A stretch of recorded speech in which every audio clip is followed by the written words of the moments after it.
Testing of Hyundai HGN20 air circuit breaker. The basic settings will be set by the customer. For testing, we add a 220 volt AC power supply. At first, we trip the breaker manually.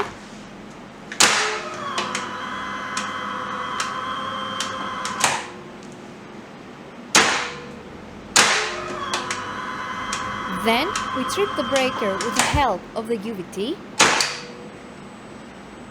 Next, we perform a short time delay test when the breaker trips almost instantly.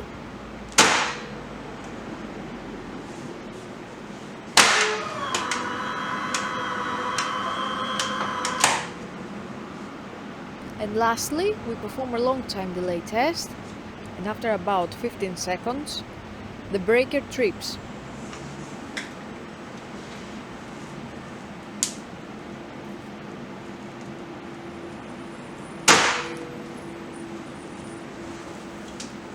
It is now clear that the air circuit breaker is working successfully and is ready to be delivered to the customer.